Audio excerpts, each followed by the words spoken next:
말이 바뀌면 사람이 달라 보입니다. 안녕하세요. 백세노트입니다.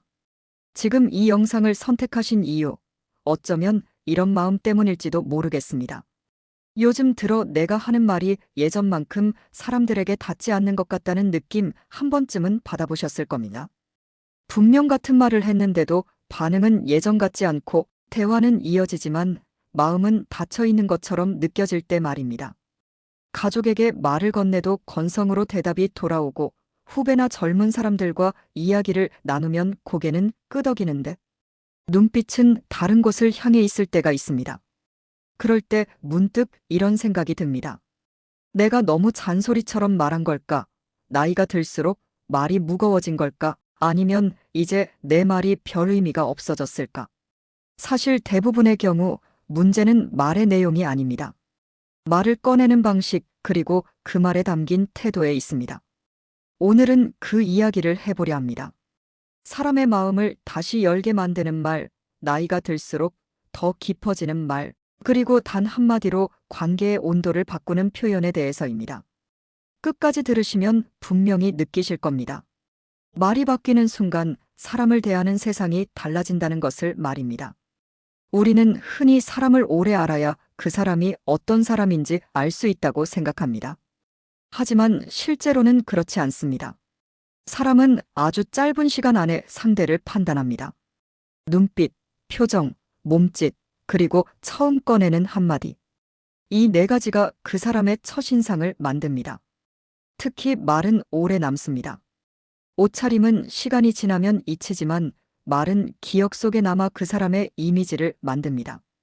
그래서 어떤 사람은 오래 기억되고 어떤 사람은 스쳐 지나가듯 잊히는 겁니다. 요즘은 말이 너무 많은 시대입니다.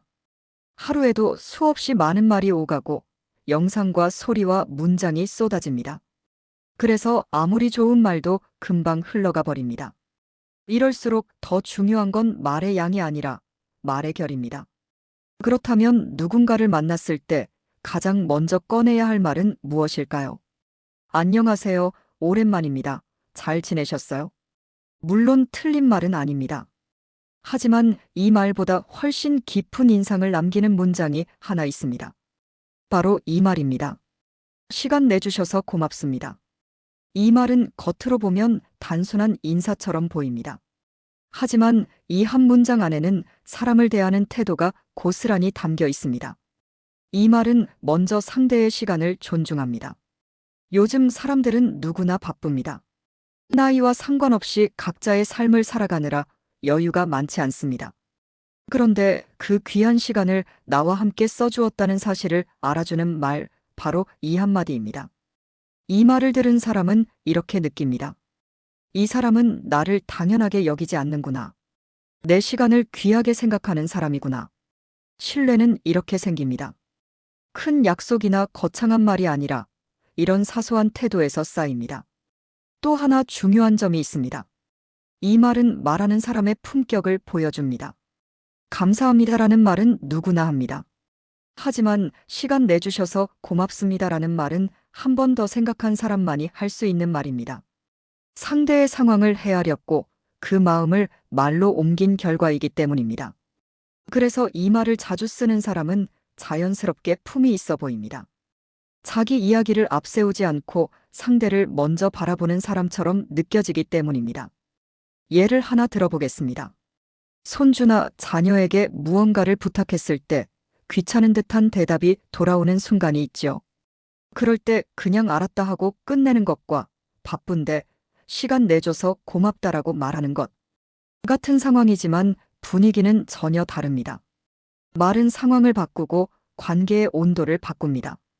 그리고 그 온도는 아주 작은 말 한마디에서 결정됩니다. 품격 있는 사람들의 공통점이 있습니다. 그들은 자기 자랑보다 감사의 말을 먼저 합니다. 내가 얼마나 잘했는지를 말하기보다 덕분에 잘 되었다는 말을 선택합니다. 어떤 집안에는 이런 말이 대대로 내려온다고 합니다. 어디를 가든 먼저 인사하고 누구를 만나든 먼저 감사하라. 그 집안 사람들을 만나보면 하나같이 겸손하면서도 단단한 인상을 줍니다. 그 이유는 단순합니다. 그들의 말이 늘 상대를 세워주기 때문입니다. 시간 내주셔서 고맙습니다. 이 말은 나를 낮추는 말이 아닙니다. 오히려 나의 그릇을 보여주는 말입니다. 상대를 존중할 줄 아는 사람이라는 증거이기 때문입니다. 이제부터는 품격 있는 분들이 자주 사용하는 표현들을 하나씩 살펴보겠습니다. 첫 번째 표현입니다. 덕분에 많은 도움이 되었습니다. 이 말은 상대에게 큰 힘이 됩니다. 내 말이나 행동이 누군가에게 의미 있었다는 인정이기 때문입니다. 병원에서 상담을 받고 나올 때를 떠올려 보세요. 알겠습니다 하고 나오는 것과 설명 덕분에 이해가 잘 돼서 도움이 많이 되었습니다 라고 말하는 것. 후자의 경우 그 말 한마디로 상담해준 사람의 마음은 완전히 달라집니다. 마트에서 안내를 받을 때도 마찬가지입니다. 고맙습니다에서 멈추지 말고 덕분에 쉽게 찾았습니다라고 말해보세요. 그 말은 단순한 예의를 넘어 상대에게 보람을 남깁니다. 품격 있는 사람은 친절을 그냥 지나치지 않습니다. 말로 다시 돌려줍니다. 두 번째 표현입니다. 말씀을 마음에 새기겠습니다. 이 말은 단순한 감사보다 훨씬 깊습니다. 상대의 말을 가볍게 듣지 않겠다는 약속이기 때문입니다. 누군가 건강을 걱정해 주었을 때 고맙습니다로 끝내는 것과 그 말씀 잘 새겨 듣겠습니다 라고 말하는 것. 후자는 상대의 마음을 놓이게 합니다. 내 말이 헛되지 않았다는 느낌을 주기 때문입니다. 나이가 들수록 중요한 건 단순히 듣는 것이 아니라 들었다는 표현입니다. 그 표현 하나가 관계를 깊게 만듭니다. 다음은 자주 사용하는 표현 이외의 습관에 대하여 이야기하겠습니다. 말버릇이 인생의 인상을 만듭니다. 앞에서 우리는 품격 있는 사람들이 자주 사용하는 표현들에 대해 이야기했습니다. 이제부터는 반대로 무심코 쓰지만 관계의 온도를 빠르게 낮추는 말버릇들에 대해 짚어보려 합니다. 이 말들은 특별히 나쁜 의도로 쓰지 않아도 듣는 사람의 마음을 닫게 만들 수 있습니다. 그래서 더 조심해야 합니다. 첫 번째로 조심해야 할 말은 과거를 앞세우는 말입니다. 나 때는 말이야, 예전에는 말이지, 그 시절엔 다 이렇게 했어. 이 말들이 나오는 순간 상대의 마음에는 보이지 않는 벽이 생깁니다. 이 말을 듣는 사람은 이렇게 느낍니다. 지금 내 이야기는 중요하지 않구나. 이 대화는 소통이 아니라 비교와 평가구나. 물론 과거의 경험은 소중합니다. 세월 속에서 얻은 지혜는 분명 가치가 있습니다. 하지만 그 경험을 전달하는 방식이 중요합니다. 나 때는 말이야 대신 이렇게 말해보세요. 예전에 이런 일이 있었는데 지금 생각해보면 이런 점이 도움이 됐어. 혹시 참고가 될까 싶어서 이야기해 줄게. 같은 경험이라도 이렇게 말하면 훈계가 아니라 나눔이 됩니다. 말의 방향이 나에서 상대에게로 옮겨가기 때문입니다. 두 번째로 조심해야 할 말은 외모나 건강을 직접적으로 언급하는 말입니다. 어디 아픈 거 아니에요. 얼굴이 많이 상했네요. 살이 많이 빠졌네요. 걱정하는 마음에서 나온 말일 수 있지만 듣는 사람의 입장에서는 부담이 될 수 있습니다.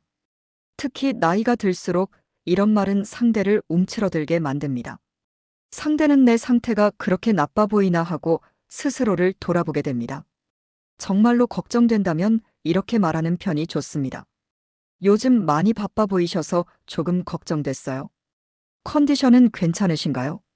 같은 걱정이라도 표현을 바꾸면 상대의 마음을 편안하게 할 수 있습니다.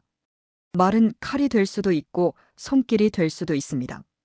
세 번째로 조심해야 할 말은 상대의 말을 가로채는 표현입니다.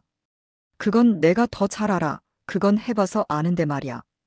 이 말은 상대의 말을 끝까지 들을 필요가 없다는 메시지를 줍니다. 이런 말을 자주 쓰는 사람과는 대화가 점점 짧아집니다. 상대가 말할 의욕을 잃기 때문입니다. 지식이 많아도 경험이 많아도 그것을 앞세우는 순간 품격은 낮아집니다. 이럴 때는 이렇게 말해보세요. 그런 부분은 저도 더 배워보고 싶네요. 제 경험은 이랬는데 지금은 또 다를 수도 있겠네요. 이 한 문장만으로도 대화의 흐름은 훨씬 부드러워집니다.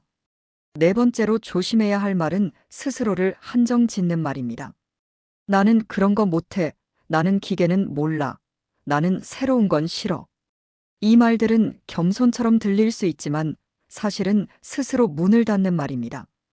이 말이 반복되면 주변 사람들은 이렇게 느낍니다. 이분은 배울 마음이 없구나. 도와줘도 소용이 없겠구나. 나이가 들수록 중요한 건 잘하는 것이 아니라 배우려는 태도입니다. 이럴 때는 이렇게 말해보세요.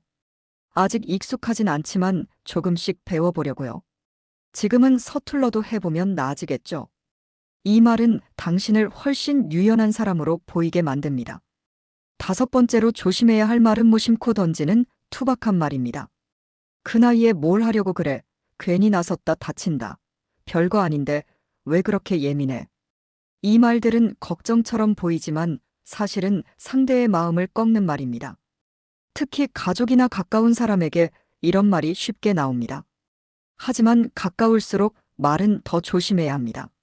말 한마디가 오래 남기 때문입니다. 지금까지 이야기한 말버릇들은 모두 익숙한 말들입니다.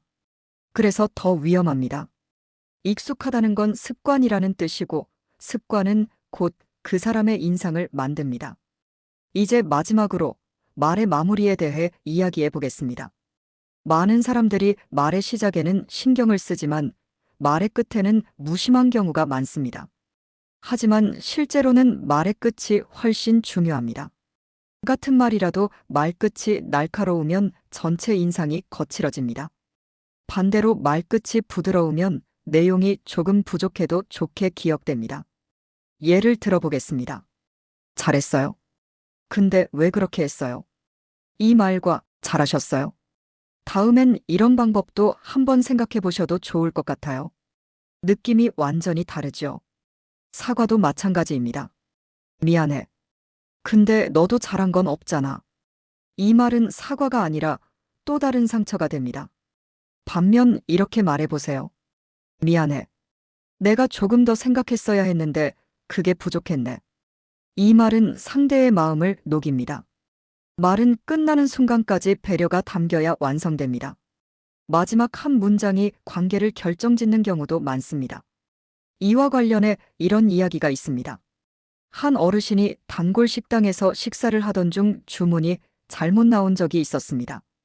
예전 같으면 언성을 높일 수도 있는 상황이었죠. 하지만 그 어르신은 이렇게 말씀하셨습니다. 제가 주문을 헷갈렸을 수도 있는데 혹시 한 번만 다시 확인해 주실 수 있을까요? 그 말 한마디에 식당 직원은 깊이 고개를 숙이며 사과했습니다. 그리고 주변에 있던 사람들까지 그 어르신을 다시 보게 되었습니다. 말투 하나 바꿨을 뿐인데 그 자리에 있던 모두가 그분의 품격을 느낀 겁니다. 이것이 바로 말끝에서 드러나는 인격의 무게입니다. 말을 많이 하지 않아도 괜찮습니다. 오히려 말을 신중하게 마무리하는 사람이 더 지혜롭게 보입니다. 말끝을 부드럽게 하면 말은 잊혀도 사람은 오래 기억됩니다. 나이가 들었다고 품격이 저절로 따라오는 것은 아닙니다. 하지만 나이가 들었기 때문에 품격을 더 잘 보여줄 수 있는 시기이기도 합니다. 세월이 준 경험과 깊이가 말에 담길 수 있기 때문입니다.